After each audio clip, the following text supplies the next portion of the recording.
ಅವರ ಹೇಳಿಕೆ ಏನು ಮಾನ್ಯ ಪ್ರಧಾನಮಂತ್ರಿಗಳು ವಿದೇಶದಲ್ಲಿ ಹೋಗಿ ಏನು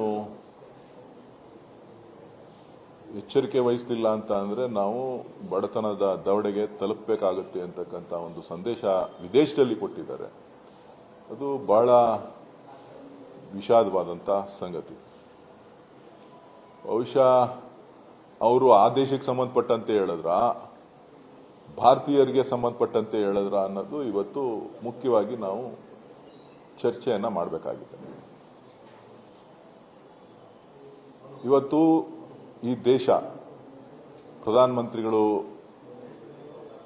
12 ವರ್ಷ ಅಧಿಕಾರವನ್ನು ವಹಿಸಿದ್ದಾರೆ. 12 ವರ್ಷದಿಂದನೂ ಕೂಡ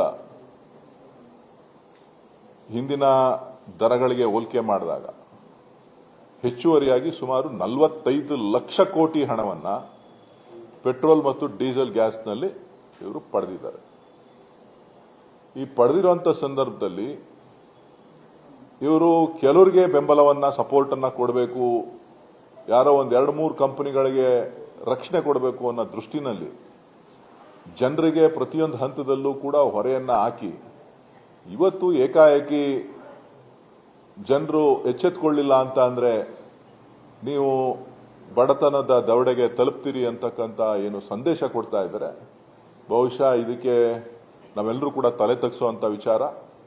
ಈ ದೇಶದ ಜನರ ಕ್ಷಮೆಯನ್ನ ಯಾಚನೆ ಮಾಡಬೇಕು ಪ್ರಧಾನಮಂತ್ರಿಗಳು.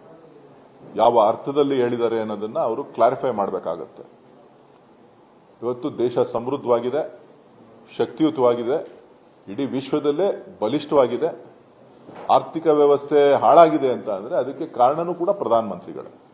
ಸೊ ಎಲ್ಲ ವಿಚಾರಗಳನ್ನ ಗಮನದಲ್ಲಿಟ್ಕೊಂಡು ಜನರಿಗೆ ಮಾಹಿತಿಯನ್ನ ಕೊಡಬೇಕು ಅಂತ ಹೇಳಿ ನಾನು ಒತ್ತಾಯವನ್ನ ಮಾಡ್ತೇನೆ.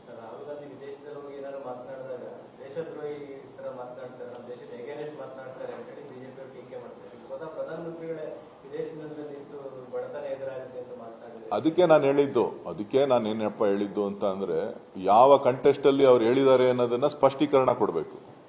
ಅವರು ವಿದೇಶದವ್ರನ್ನ ನೆದರ್ಲ್ಯಾಂಡ್ಸ್ ಅವ್ರನ್ನ ಉದ್ದೇಶಿಸಿ ಮಾತಾಡಿದ್ರ ಅಥವಾ ಭಾರತೀಯರಿಗೆ ಅಲ್ಲಿಂದ ಒಂದು ಸಂದೇಶ ಕೊಟ್ರ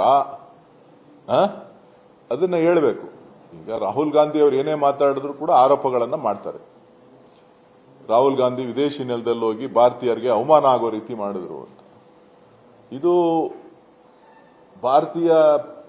ಭಾರತೀಯರ ಪರಿಸ್ಥಿತಿಯನ್ನ, ಭಾರತ ಅಂತ ಶೋಚನೀಯ ಪರಿಸ್ಥಿತಿಗೆ ಹೋಗಿದೆಯಾ ಅನ್ನೋದನ್ನು ಕೂಡ ಇವತ್ತು ನಾವು ಚಿಂತನೆಯನ್ನ ಮಾಡಬೇಕಾಗಿದೆ. ನನ್ನ ಪ್ರಕಾರ ಅಂತ ಶೋಚನೀಯ ಪರಿಸ್ಥಿತಿಗೆ ನಾವ್ಯಾರು ಕೂಡ ಹೋಗಿಲ್ಲ. ಅವರು ಕೋವಿಡ್ ಸಂದರ್ಭದಲ್ಲಿ ಏನು ಕರೆ ಕೊಟ್ಟರು ಅದಕ್ಕೆ ಈ ರಾಷ್ಟ್ರದ ಜನ ಬೆಂಬಲವನ್ನ ವ್ಯಕ್ತಪಡಿಸಿದ್ದಾರೆ.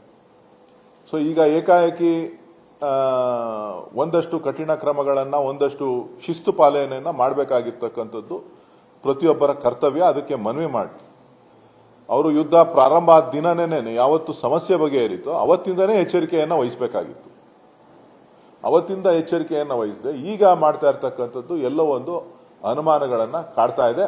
ಅವರ ಸ್ನೇಹಿತರಿಗೆ ನಷ್ಟ ಆಗುತ್ತೆ ಅಂತ ಹೇಳಿ ಅವರ ಸ್ನೇಹಿತರ ಕಂಪನಿಗಳಿಗೆ, ಹಿತೈಷಿ ಕಂಪನಿಗಳಿಗೆ ನಷ್ಟ ಆಗುತ್ತೆ ಅಂತ ಹೇಳಿ ಭಾರತೀಯರ ಮೇಲೆ ಹೊರೆ ಆಗ್ತಾ ಇದ್ದಾರಾ ಅನ್ನೋದು ಕೂಡ ಇವತ್ತು ರಾಷ್ಟ್ರದ ಜನ, ನಾಗರಿಕರು ಚರ್ಚೆಯನ್ನ ಮಾಡಬೇಕು.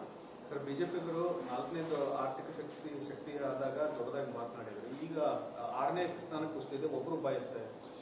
ಇಲ್ಲ ನೋಡಿ, ಬಿಜೆಪಿಯವರು ಯಾವತ್ತೂ ಅಷ್ಟೇನೆ ನಿಮಗೆ ಏನ್ ಬೇಕಾದ್ರೂ ತಿರುಗಿಸ್ತಾರೆ, ಏನ್ ಬೇಕಾದ್ರೂ ಹೇಳ್ತಾರೆ. ಸೊ ಒಟ್ಟಾರೆಯಾಗಿ ಬಿಜೆಪಿಯವರು ಏನೇ ಮಾಡಿದ್ರು ಅಪಚಾರ, ಅನಾಚಾರ ಆಗೋದಿಲ್ಲ. ಕಾಂಗ್ರೆಸ್ ಅವರು ಮಾಡಿದ್ರೆ ಮಾತ್ರ ಅದು ಅನಾಚಾರ ಆಗುತ್ತೆ. ಕಾಂಗ್ರೆಸ್ ಅವರು ಏನೇ ಹೇಳಿಕೆ ಕೊಟ್ಲಿ, ಏನೇ ಮಾಡಲಿ, ಕಾಂಗ್ರೆಸ್ ನಾಯಕರು ಏನೇ ಮಾಡಿದ್ರು ಕೂಡ ಅದು ತಪ್ಪು. ಭಾರತೀಯ ಜನತಾ ಪಕ್ಷದ ನಾಯಕರುಗಳು ಏನೇ ಮಾಡಿದ್ರು ಕೂಡ ಅದು ಚಿನ್ನಕ್ಕಿನ್ನ ಪ್ಯೂರಿಟಿ ಜಾಸ್ತಿ. ಅಷ್ಟೊಂದು ಎಲ್ಲರನ್ನ ಕೈ ತೊಳೆದು ಈಗ ಏನು ಸುಮೇಂದ್ರ ಅಧಿಕಾರಿ ಮುಖ್ಯಮಂತ್ರಿ, ಸುಮೇಂದು ಅಧಿಕಾರಿ ಮುಖ್ಯಮಂತ್ರಿಗಳು ವೆಸ್ಟ್ ಬೆಂಗಾಲ್ ಅವರು, ಅವ್ರ ಮೇಲೆ ಇವರೇ ಆರೋಪ ಮಾಡಿದ್ದವರು, ಹೋರಾಟ ಮಾಡಿದ್ದವರು ಇವರೇ. ವಾಷಿಂಗ್ ಮಿಷಿನ್ಗೆ ಹಾಕಿದ್ರು, ಕ್ಲೀನ್ ಆಯ್ತು, ಚೇರ್ ಮೇಲೆ ಕುಣಿಸಿದ್ರು. ಸೊ ಸಮಯ ಹತ್ರ ಬರ್ತಾ ಇದೆ. ಸೊ ನಾಗರಿಕರು ಅರ್ಥ ಮಾಡ್ಕೊಳ್ತಾರೆ. Sir one nation one election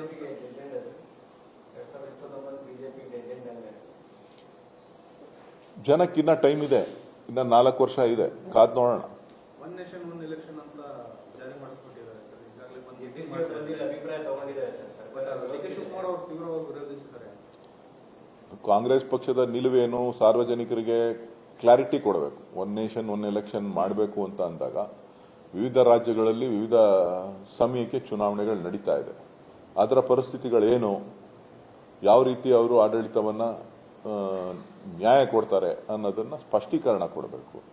ಒನ್ನೇ nation one election ಅಂತಕ್ಕಂಥದ್ದು ಸುಲಭದ ಮಾತು. ಪ್ರಜಾಪ್ರಭುತ್ವದಲ್ಲಿ ಆಯ್ಕೆಯಾದಂತಹ ಸರ್ಕಾರಗಳು ಏನ್ ಮಾಡಬೇಕು ಅನ್ನೋದನ್ನ ಅವರು ಸ್ಪಷ್ಟೀಕರಣ ಕೊಡ್ತು ಅಂತ ಅಂದ್ರೆ ಒಂದು ಹಂತಕ್ಕೆ ಬರುತ್ತೆ.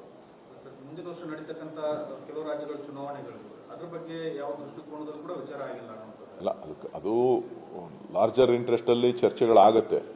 ಈಗ ಅವರು legislature party, parliamentary party committee ಬಂದು ಕೆಲವು ಮಾಹಿತಿಯನ್ನ, ಎಲ್ಲರ ಅಭಿಪ್ರಾಯವನ್ನು ಸಂಗ್ರಹಣೆ ಮಾಡಿದ್ದಾರೆ. ಅದು ಲೋಕಸಭೆನಲ್ಲೂ ಕೂಡ ಚರ್ಚೆ ಆಗುತ್ತೆ. ಲೋಕಸಭೆ ರಾಜ್ಯಸಭೆನಲ್ಲಿ ಏನಾಗುತ್ತೆ ಅನ್ನೋದನ್ನ ಕಾದ್ ನೋಡೋಣ. ರಾಜಕೀಯ ಅಜೆಂಡಾ ಏನಾದ್ರು ಇದೆಯಾ? ಇಲ್ಲ, ರಾಜಕೀಯ ಅಜೆಂಡಾ ಅಲ್ಲ. ಒಂದೇ ಸಾರಿ ಇಡೀ ದೇಶದಲ್ಲಿ ವ್ಯವಸ್ಥೆಯನ್ನ ಬುಡಮೇಲು ಮಾಡತಕ್ಕಂತ ಒಂದು ಪ್ರಯತ್ನ. ದಂಡಯಾತ್ರೆ ವರ್ಷಕ್ಕೊಂದ್ಸಾರಿ ಹೋಗೋ ಬದಲು 5 ವರ್ಷಕ್ಕೆ ಒಂದೇ ಸಾರಿ ದಂಡಯಾತ್ರೆ ಮಾಡ್ಬಿಟ್ಟು ಎಲ್ಲರನ್ನೂ ಮುಗಿಸ್ಬಿಡೋಣ ಅಂತ.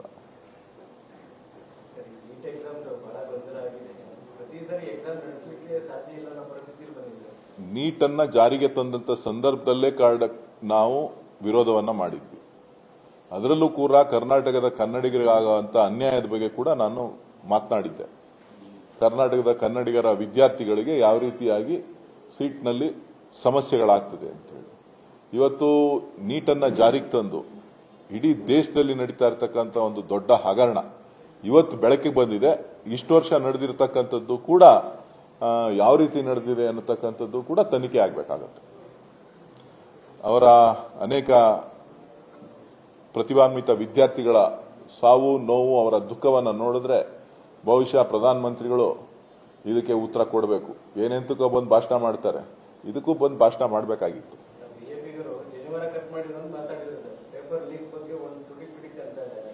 ಅದು ಅವ್ರ ಸರ್ಕಾರ ಅಲ್ಲ, ಮಾತಾಡಲ್ಲ. ನಡೀತಾ ಇದೆ SIR, ತಡೆಯಕ್ಕಾಗ್ತದ? ಕಾಂಗ್ರೆಸ್ ಪಕ್ಷ ಮತದಾರರನ್ನ ಉಳಿಸ್ಕೊಳ್ಳಿಕ್ಕೆ ಯಾರ್ಯಾರಿಗೆ ಮತದಾನದ ಹಕ್ಕು ಬೇಕೋ ಅವರೆಲ್ಲರೂ ಕೂಡ ಅವ್ರಿಗೆ ಬೇಕಾದಂತ ಜಾಗೃತಿಯನ್ನ ವಹಿಸತಕ್ಕಂತ ಕೆಲಸ ಮಾಡಬೇಕು. ಕಾಂಗ್ರೆಸ್ ಪಕ್ಷ ಆ ನಿಟ್ಟಿನಲ್ಲಿ ಕೆಲಸ ಮಾಡ್ತದೆ. ನಾವು ನಮ್ಮ ಮತದಾರರಿಗೆ, ನಮ್ಮ ಪಕ್ಷದ ಕಾರ್ಯಕರ್ತರಿಗೆ ನಾವು ಕರೆಯನ್ನ ಕೊಡ್ತಾ ಇದ್ದೇವೆ. ಎಲ್ಲ ಕಡೆ ನಾವು ಸಭೆಗಳನ್ನ ಮಾಡ್ತಾ ಇದ್ದೇವೆ, ಮಾಹಿತಿಯನ್ನ ಕೊಡ್ತಾ ಇದ್ದೇವೆ. ಯಾವ ರೀತಿ ನಾವು ಎಚ್ಚರಿಕೆಯನ್ನ ವಹಿಸಬೇಕು ಅಂತಕ್ಕಂಥದ್ದನ್ನ ತಿಳಿಸ್ತಾ ಇದ್ದೇವೆ. ಬಹುಶಃ ಆ ತರ ಆಗದೇ ಇದ್ದಂತ ಪ್ರಯತ್ನ ಮಾಡ್ತೀವಿ.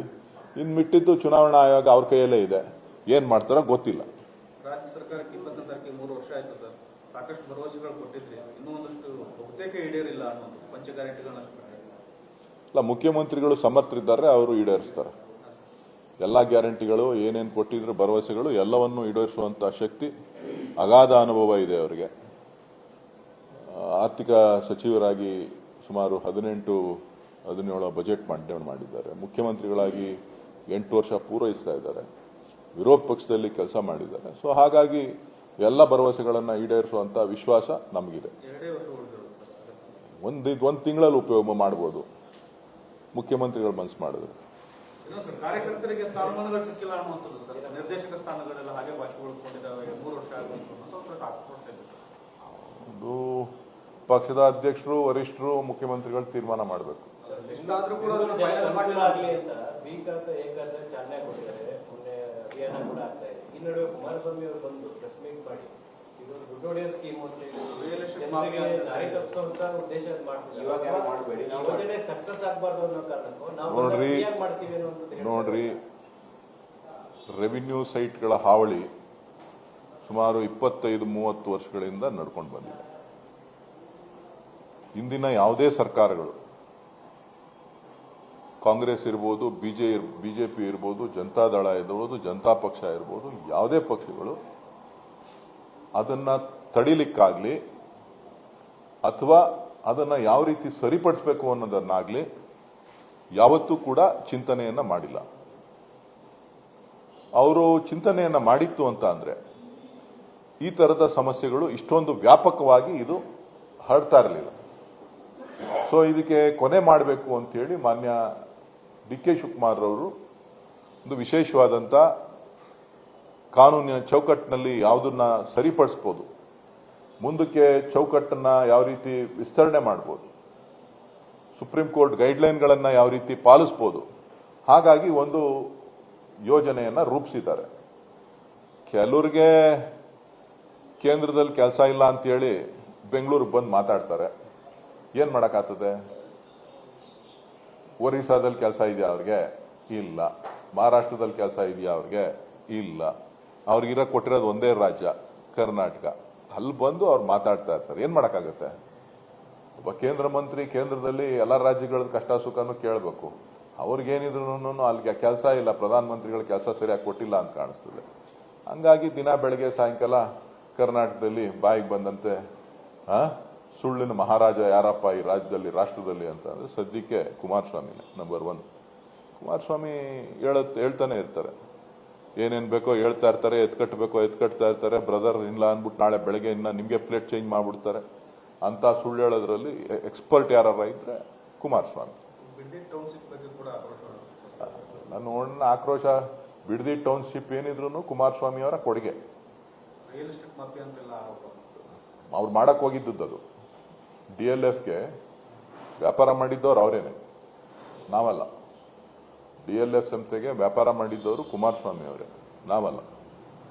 ಅವರ ಕೊಡುಗೆ ಅದು.